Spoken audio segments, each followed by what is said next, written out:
ஒண்ணும் இல்ல, சிவகார்த்திகேயன் சார் வந்து இன்டர்வெல்ல ஒரு டிரான்ஸ்ஃபர்மேஷன் சீன் இருக்கும்.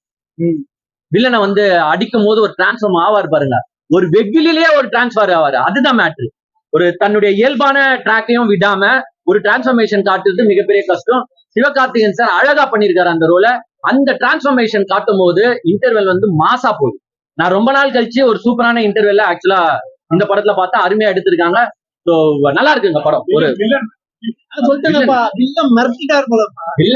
வில்லன் ரோல்லாம் சூப்பருங்க. அவரு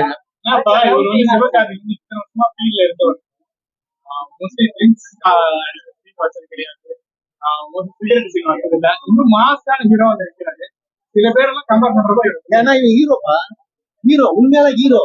பசங்களை வந்து எந்த கெட்ட வழியில போக கூடாதுன்னு ரசிகனை தவறாக வழி நடத்த கூடாது. இப்போ நாங்க வந்து அஜித் சார் ஃபேன்ஸ். ஏன் வந்து சிவகார்த்திகேயன் சார் படத்தை பார்த்துட்டு நல்லா இல்லைன்னு சொல்லிட்டு போக முடியும் எங்களால. ஆனா நல்லா இருக்கிற ஒரு படத்தை நல்லா இருக்குன்னு தான் சொல்ல முடியும். அதே மாதிரி அஜித் சாரும் ரஜினி சாரும் எப்படி ரசிகனை வந்து தவறாக வழி நடத்த கூடாதுன்னு நினைக்கிறாங்களோ அதே மாதிரி கருத்தை உடையவர் தான் சிவகார்த்திகேயன் சாரும். தன்னுடைய ஃபேன்ஸ்க்கு தன்னால முடிந்த அளவுக்கு கண்டென்ட்டை கொடுக்கணும், கருத்தை கொடுக்கணும். அவன் நாளைக்கு சொசைட்டிக்குள்ள போயிட்டு எந்த தீங்கும் செய்யக்கூடாது. இப்ப அமரன்ற ஒரு கதை எடுத்துக்கோ. ஏன் அமரன் அவ்வளவு பூம் ஆச்சு? ஒரு ஆர்மி ஆபீசர் ஆகணும்னு பல பேர் மனசுல வந்து அது வந்து ஒரு விதைய போட்டுச்சு. ஒரு மிலிட்டரி எவ்வளவு கஷ்டப்படுறாங்க அப்படின்ற ஒரு விதைய போட்டு ஒரு தேசப்பற்று அப்படின்ற ஒரு பாயிண்டை எடுத்துட்டு போய் ஒரு இளைஞனோட நெஞ்சில குத்துச்சு அந்த படம். இதுதான் ஒரு ஹீரோ செய்ய வேண்டிய விஷயம். அத சிவகார்த்திகேயன் சார் அழகா பண்ணாரு. இப்ப இந்த படத்துல ஒரு கன் கலாச்சாரத்தை எப்படி ஸ்டாப் பண்ணணும் அப்படின்றத அழகா பண்ணிருக்காரு. ஆனா சில நடிகர்கள் இருக்காங்க, நான் உச்ச நடிகர்னுவாங்க. வருங்காலத்துல நான் தான் தமிழ்நாட்டை ஆள போறேன்னு சொல்லுவாங்க. ஆனா அவங்க என்ன பண்ணாங்க தெரியுமா? மில்லி உள்ள போனா போதும், கில்லி வெளியில வருவான்டா. அப்போ அதை பாக்குற யங்ஸ்டர்ஸ் ஊருக்குள்ள போய் என்ன தெரியுமா பண்றான்? மில்லிய போடுறான், கில்லிய வெளியில விடுறான். அவன் வந்து எங்க போயிடுறான்னா ஜெயிலுக்கு போயிடுறான். பாட்டு பாடினவரு அழகா எலெக்ஷன் சிஎம் ஆக போறேன்னு சுத்தி நிக்கிறாரு.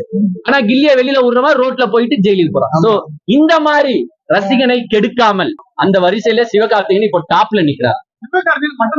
அவங்க எல்லாருக்கும் மட்டும் தட்டுவாங்க. அவங்க இருந்தமா பெஸ்ட். மத்தவங்க எல்லாம் எந்த படம் ஓடக்கூடாது. விஜய் படம் மட்டும் தான் ஓடணும், மத்த படம் ஓடவே கூடாது. மத்த யாருன்னா ஈக்குவலா பேசிட்டாங்கன்னா ஏதாச்சும் போயிட்டு தேட்டரா போயிட்டு படம் நல்லா இதுதான் ஒரு இதுதான். நாங்க அப்படி சொல்ற அந்த விஜய் ஃபேன்ஸுக்கு ஒண்ணு சொல்லிக்கிறேன். சிவகார்த்திகேயன் வந்து டாப்ல போயிட்டாரு. சிவகார்த்திகேயன் கிட்ட நீங்க துப்பாக்கியை குத்தினால்தான் அவர் டாப்ல போனாருன்னு நினைக்காதீங்க. அவருக்கு துப்பாக்கி தேவையில்ல, பீரிங்கன்னே கொடுக்கலாம். ஏன்னா அந்த அளவுக்கு நடிப்பும் தெரிஞ்சவர், டான்ஸும் தெரிஞ்சவர், எக்ஸ்பிரஷன் உடையவர். நீங்க இப்போ வெளியில போயிட்டீங்களா, ஜனநாயகனுக்கு அப்புறமா வரமாட்டேன்னு சொல்றீங்க. எப்படியோ 2026 எலெக்ஷன்ல தோத்த பிறகு எப்படி இருந்தாலும் நீங்க வந்து நடிக்க வருவீங்க. அப்போ வந்து உங்களுக்கு என்ன தெரியுமா இடம் வெயிட்டிங் பண்ணிருக்கோம்?